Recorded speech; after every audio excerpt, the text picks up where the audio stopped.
नमस्कार विद्यार्थी मित्रों, हिंदी के क्लास में आप सभी का स्वागत है। आज हम एकम नंबर 6 मेरी बीमारी श्यामा ने ली यह गद्य के बारे में देखेंगे, जिसके लेखक हैं हरिवंश राय बच्चन। वास्तव में तो वे कवि भी हैं। हरिवंश राय बच्चन को सभी लोग जानते हैं कि वह अमिताभ बच्चन के पिताजी हैं, लेकिन कहने की बात है कि हरिवंश राय बच्चन वह अमिताभ बच्चन के आधार पर जाने जाते हैं, ऐसी बात नहीं। उनकी अपनी खुद की प्रतिभा थी, अपनी खुद की महानता है। एक ऊंचे दर्जे के साहित्यकार है। एक कवि होने के नाते समग्र भारतवर्ष उसको जानता है। हरिवंश राय बच्चन छायावादी कवि है।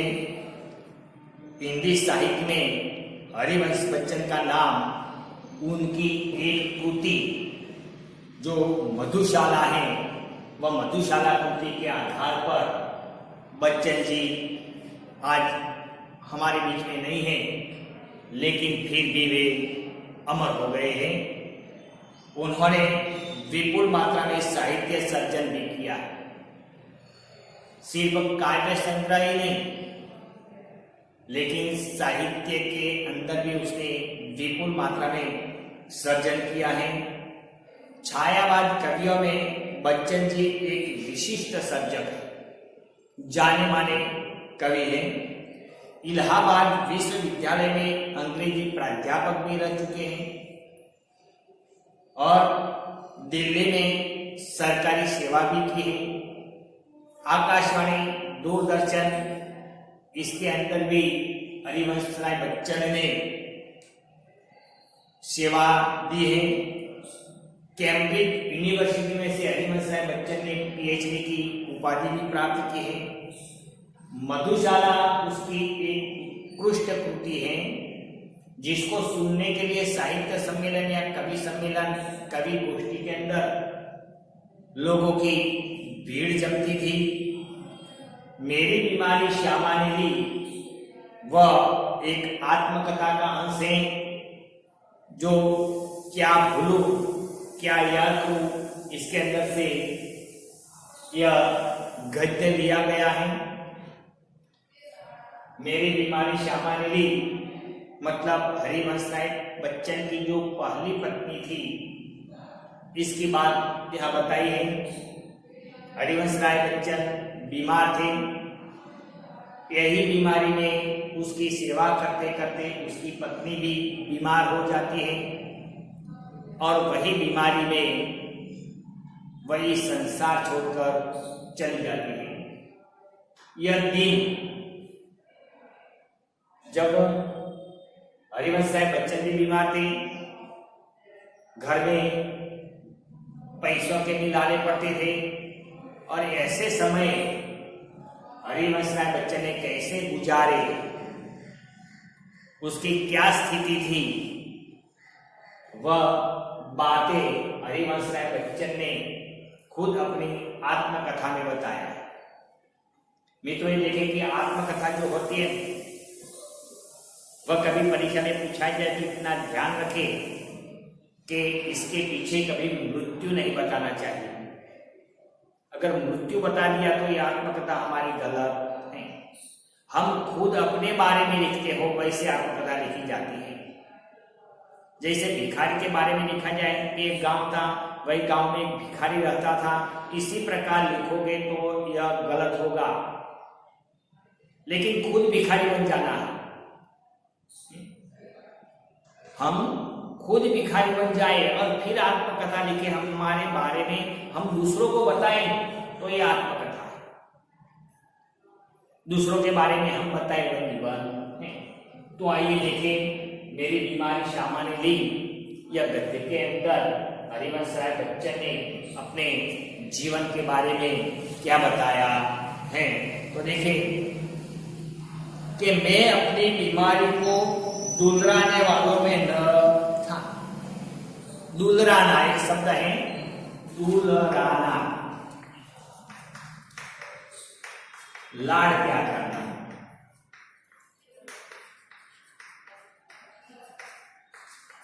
लेखक जी कहते हैं कि मैं ऐसा व्यक्ति नहीं जो बीमारी के साथ लाड़ प्यार कर। आज जब घर में कोई बीमार हो जाता है तो वह बीमारी सहता नहीं, लेकिन बीमार व्यक्ति के आसपास घर के सारे सदस्य घूमते रहते, उसकी सेवा चाकरी करते रहते। बीमार व्यक्ति मानो बिल्कुल निकम्मा हो गया हो वैसा वह अनुभव करता है, मतलब बीमारी को वह लाड़ प्यार करता है। लेकिन हरिवंश राय बच्चन ऐसे थे जो बीमारी को वह दुलराने वाले या लाड़ प्यार करने वाले नहीं थे। सच कहूं तो मैं अपनी बीमारियों के प्रति प्राय निर्भय था। अब लेखक कहते हैं कि प्रायः माना जाए, खास तौर से माना जाए तो मैं मुझे होने वाली सभी बीमारियों के प्रति निर्भय था, निडर था। कोई भी बीमारी मुझे हो जाए तो यह बीमारी से मैं डरता नहीं, डटकर वह बीमारी का मैं मुकाबला करने वाला व्यक्ति। शायद मैंने गांधी जी के ही लेख में कहीं पढ़ा था कि बीमार होना अपराध। हरिवंश राय बच्चन कहते हैं कि मैंने कहीं गांधी जी के लेख में ही पढ़ा था कि बीमार होना अपराध है। क्या कि गांधी जी थे वह स्वच्छता के और तंदुरुस्ती के पुजारी थे। जो व्यक्ति स्वच्छता रखता है, तंदुरुस्त रहता है, नियमित व्यायाम करता है, और वैसा व्यक्ति बीमार होता नहीं। और अगर हम ऐसा नहीं करते और बीमार हो जाते हैं तो हम अपराधी। वह गांधी जी के शब्दों की बात। हमें जो शरीर दिया गया है उसे हम स्वस्थ न रखें तो हम अपराधी तो हैं। भगवान ने हमें सुंदर शरीर दिया है। यह सुंदर शरीर सिर्फ आमोद प्रमोद के लिए, घूमने फिरने के लिए ही नहीं, लेकिन ये शरीर की देखभाल भी रखना हमारा पहला कर्तव्य है। अगर जो व्यक्ति शरीर की देखभाल रखता है तो वह बीमार नहीं होता, वह निश्चित। लेकिन हम हमारे शरीर की देखभाल नहीं रखते और हम बीमार हो जाते हैं तो समझ लेना कि हमारी जिंदगी के ही हम अपराधी हैं, हमारे शरीर के हम अपराधी। मैं इस तर्क को कुछ और आगे ले गया। तर्क दलील, लेखक कहते हैं कि वही दलील को मैं कुछ आगे ले गया। अपराधी को दंड देना चाहिए। अपराधी गुनहगार और अपराधी को दंड देना चाहिए। यहाँ कौन अपराधी है? जो अपने शरीर की देखभाल नहीं रखता, और जो व्यक्ति बीमार होता है वह व्यक्ति अपराधी, और जो व्यक्ति बीमार होता है वह अपराधी है। और ऐसे अपराधी व्यक्ति को लेखक के शब्दों में लेखक जी कहते हैं कि उसे दंड देना चाहिए। तू भला क्यों बीमार हुआ?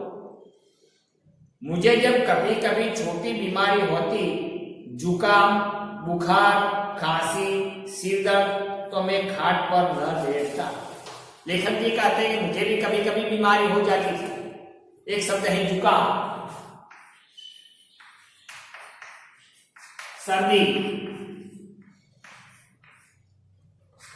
कि मुझे सर्दी हो जाती थी, खांसी हो जाती थी, मुझे सिर दर्द भी होता था और कभी कभी बुखार भी आ जाता था। लेकिन ऐसे समय में मैं खाट पर लेट जाता नहीं। आज ऐसा होता है, आज थोड़ा सा सिर दर्द होता है, थोड़ा सा बुखार आ जाता है, खांसी या सर्दी हो जाती है, तो मानो कि व्यक्ति कई दिनों से बीमार हो, उसी प्रकार वह आराम पर उतर जाता। तो लेखक कहते हैं कि ऐसी बीमारियों में मैं खाट पर लेटता नहीं था और भी अपने से काम लेता, आराम नहीं करता, लेकिन अपने शरीर से और मतलब ज्यादा काम लेता था। आराम की बजाय वो क्या करते थे? काम करते थे। बीमारी में भी मुझे भरे भुट्टे बुखार में अपनी रात को ट्यूशन पर जाने की याद है। देखिए, भरे भुट्टा,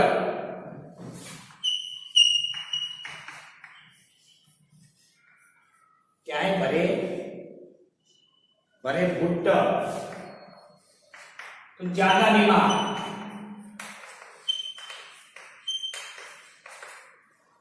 लेखक कहते हैं कि मुझे कई बार ज्यादा बीमार हो जाता था, ज्यादा बुखार आता था, फिर भी मैं घर पर आराम नहीं करता था और फिर भी मैं ट्यूशन के लिए चला जाता था। ये सारी बातें मुझे याद है। मतलब ज्यादा बीमारी में भी लेखक आराम करते नहीं थे और वर्क काम करते थे। वह बात लेखक याद कराते हैं। बुखार की गर्मी और तेजी में तो मैं और जोश से पढ़ता, मजदूरी करके रोटी कमाने वालों को बीमार पड़ने का क्या अधिकार। कि जब गर्मी होती थी अधिक बीमार होता था, और अधिक गर्मी अधिक बीमारी में तो मैं और जोश से पढ़ाता था, और जोश से मेहनत करता था। और लेखक कहते हैं कि जो लोग मेहनत करते हैं, जो लोग मजदूरी करते हैं, उन लोगों को बीमार होने का अधिकार नहीं। वास्तव में जो लोग मेहनत करते हैं, मेहनत से रोजी रोटी कमाते हैं, परिश्रम करते हैं, वैसे लोग ज्यादातर बीमार होते नहीं। आज हमारे समाज में भी देखो कि जो लोग बैठे रहते हैं वे ज्यादा बीमार होते हैं, और जो लोग पसीने की कमाई करते हैं, मेहनत करते हैं, उन लोगों से बीमारियां दूर भागती। बीमारी अमीरों की अरमजदगी, अरमजदगी, अरमजदगी, हरामीपन।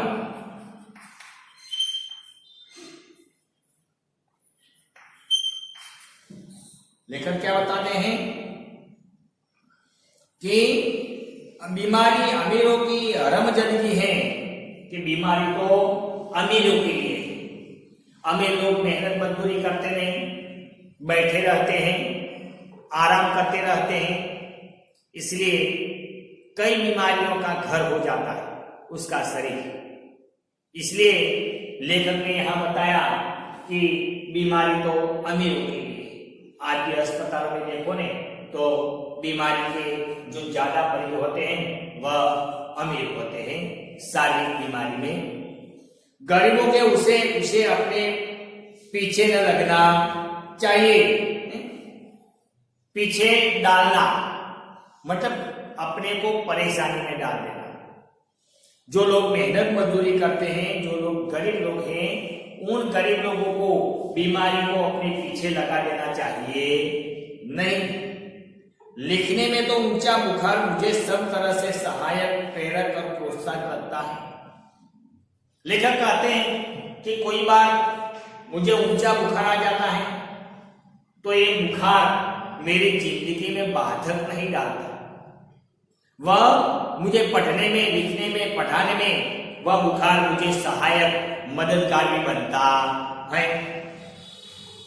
यह तो मैं नहीं कहूंगा कि बुखार में मैं अदबदा कर लिखता था। अदबदा एक शब्द है जबरदस्ती, जबरदस्ती, जबरदस्ती। क्या शब्द है? जबरदस्ती। के बुखार में मैं जबरदस्ती कर लिखता था। कि जब बुखार आता था तो बुखार में मैं बैठा नहीं रहता था, बुखार से लड़कर मैं लिखता था। अगर मैं लिखना चाहता था तो बुखार मेरे लिए कोई बाधा नहीं बन सकता था। अगर लेखक काम करने का प्रयत्न करे, लिखने का प्रयत्न करे, तो यह बुखार उसके जीवन में बाधा डाल सकता नहीं। अगर तुम्हारा दृढ़ विश्वास हो, कठिन परिश्रम हो और तुम्हारा मनोबल मजबूत होता है तो कोई भी परेशानी हमारे सामने टिक सकती नहीं। अड़िग मन के मुसाफिर को अगर हिमालय सामने आ जाए तो अभी वह रुकता नहीं। तो लेखक यहाँ ही सीख देता है कि हमारा दृढ़ विश्वास है और परिश्रम है, हम निश्चय कष्ट लेते हैं तो हमारे सामने कोई भी कठिनाई टिकती नहीं, चाहे हम कितना भी बीमार क्यों न हो। हल्के बुखार में तो मेरे सब काम हस्म मालूम होते थे। हस्म मालूम मतलब नित्य की तरह। जब कोई बार मुझे हल्का बुखार आता है तो हल्का बुखार को तो मैं मन पर ही नहीं लेता। और ऐसे हल्के बुखार में तो मेरे नित्य काम, मेरे जो हर रोज के काम होते थे वह हर रोज के काम मैं करता रहता था। कोई मेरा बदन छूकर कभी कहता था कि तुम्हें तो बुखार है, तो मैं पट से जवाब देता था कि बुखार है और मैं भी। कोई अगर मेरे बदन को छुए और मेरे बदन को छूकर मुझे कहे कि भाई तुम्हें तो हल्का बुखार आ रहा, तो मैं पट से जवाब देता, पट से मतलब तुरंत फौरन जवाब दे देता कि हाँ भाई मुझे बुखार भी है और मैं भी हूं और मुझे बुखार भी है, मैं उसको जवाब दे देता। शायद किपलिंग ने अपनी आत्मकथा में लिखा है कि कभी कभी उसे बुखार में भी काम करना पड़ता था। तो किपलिंग वह एक अंग्रेजी लेखक, कहानीकार है, उसने अपनी कहानी में लिखा है कि मुझे कई बार बीमारी होती, कोई बार मुझे बुखार आता, तो ऐसी बुखार बीमारी के समय में भी मैं लेख लिखना छोड़ता नहीं, मुझे बीमारी में भी काम करना पड़ता। और जब वह बुखार में होता था तो अच्छी कहानी लिखता था। देखिए आज तो लड़का बीमार होता है ना तो सो जाता है, पढ़ाई सब बंद। लेकिन ये किपलिंग जो थे ना, वे बीमार होते हैं और उसी समय जो कहानी लिखते हैं तो वह कहानी मुखर जाती थी, वह और अत्यधिक सुंदर ढंग से अच्छी कहानियां लिख सकते थे। देखे बीमारी में भी। और आज हमारे समय में क्या है, बीमार में लोग सिर्फ आराम करने लग जाते हैं। बुखार में कम लिखने की मुझे याद नहीं। लेखक कहता है कि मुझे कोई ऐसा प्रसंग नहीं है याद कि जब मैं बीमार हुआ हूं या बुखार हुआ हो और मैंने कम लिखा। वह कैसा बन पड़ा इसका निर्णय मैं न लूंगा। प्रसंगवश मुझे याद आ गया कि अपनी दो चट्टाने की दो सबसे बड़ी कविताएं सातरम के नोबेल पुरस्कार ठुकरा देने पर और दो चट्टान अथवा सिसफस बक्स हनुमान मैंने प्लूरिस में पढ़े लिखी। देखिए ऐसे दो कृतियां लेखक जब प्लूरिस, या प्लूरिस एक रोग है, प्लूरिस दांतों का रोग है।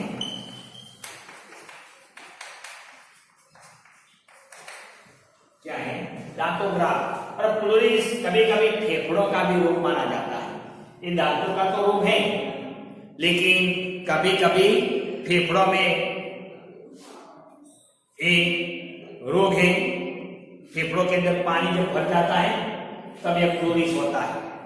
तो लेखक कहते हैं कि जब मुझे प्लूरिस हुआ था तो प्लूरिस के समय में भी बैठा रहा नहीं, और उसी समय भी मैंने दो काव्य संग्रह की रचना की थी। बहरहाल जब मैं अपनी जवानी पर था, बीमारी मुझे पराजित न करती थी, मैं ही अपने जिद से बीमार को पराजित कर देता। कि मैं जब जवान था तब बीमारी मेरे पर सवार हो सकती थी। मैं बीमारी को किसी न किसी प्रकार से हरा देता था। बुखार सुखार आखिर कितने दिन चलता? कि कोई बुखार आता है, सिर आता है, खांसी होती है, जुकाम होता है, तो कभी से कभी 2 दिन चले, 3 दिन चले, आखिर वह चलता कितने दिन? और लेखक उसका डटकर सामना करते और बीमारी को अपने अंदर से भगा देते। विश्राम तिवारी कहा करते थे कि मार के पीछे भूत भागे। देखिए कहावत है,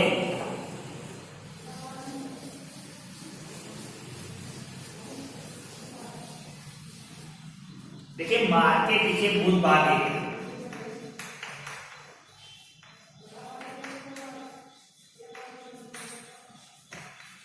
ये कहावत है, मुहावरा की तरह कहावत भी पूछी जाती है। तो मार के पीछे भूत भागे मतलब जब मार पड़ती है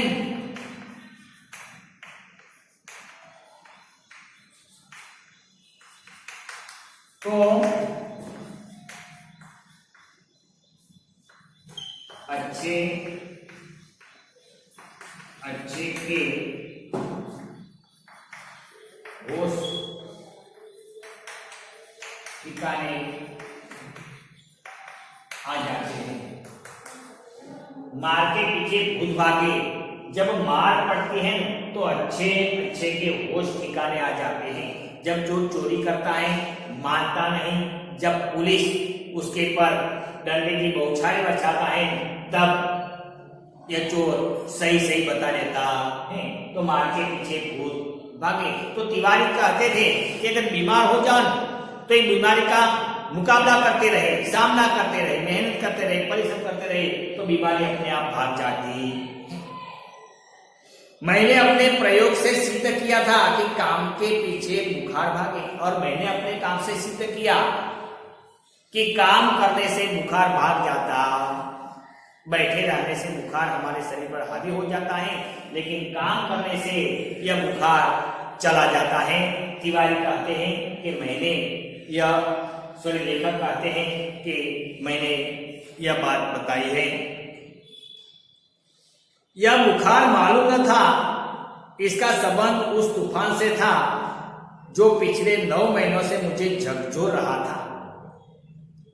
एक अब जो लेखक बीमार हुए हैं वह लंबी बीमारी, लेखक को मालूम नहीं था, लेकिन यह बीमारी लेखक को पिछले 9 महीनों से झकझोर रहा था। झकझोरना मतलब विचलित करना, लेखक को अंदर से हिला दिया।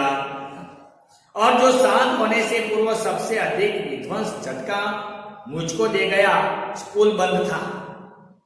अब एक झटका लगा लेखक को, किस बात का देखे तो लेखक जब बीमार हुए उसी समय की बात है, स्कूल बंद था।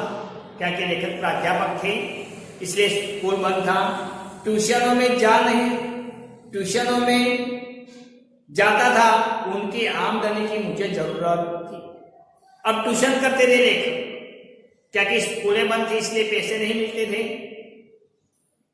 और ट्यूशन जाना आवश्यक था क्योंकि इसकी आमदनी से तो लेखक का घर चलता। किताबों की बिक्री अभी नियमित नहीं थी, यह किताब भी लिखते थे और किताबों बेचते भी थे, और इसके अंदर से जो बिक्री मिले वह घर चलाने में मददगार बनती थी बिक्री। कर्ज सिर पर चढ़े थे, लेनदार थे, उसके पर कर्ज भी बढ़ गया था, अब कर्ज भी चुकाना था।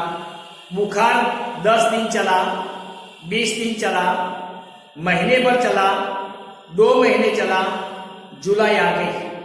अब बुखार 10 दिन चला, 15 दिन चला, 20 दिन चला, महीना चला, और इसी प्रकार बुखार आगे बढ़ता गया। बुखार उतरने का नाम लेता नहीं, और इतने में जुलाई महीना आ गया।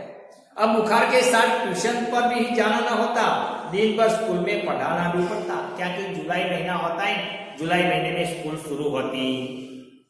अब तो लेखक को ट्यूशन भी जाना पड़ता है और स्कूल में जाकर बच्चों को भी पढ़ाना पड़ता है। देखिए, एक और बुखार और आराम बिल्कुल नहीं, ट्यूशन पर भी जाना पड़े और स्कूल में भी जाना पड़े।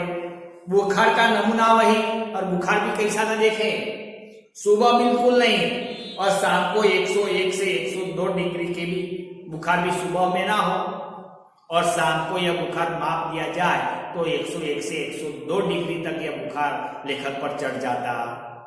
मतलब यह बुखार चढ़ उतरने वाला था। कमजोरी दिन ब दिन बढ़ती गई।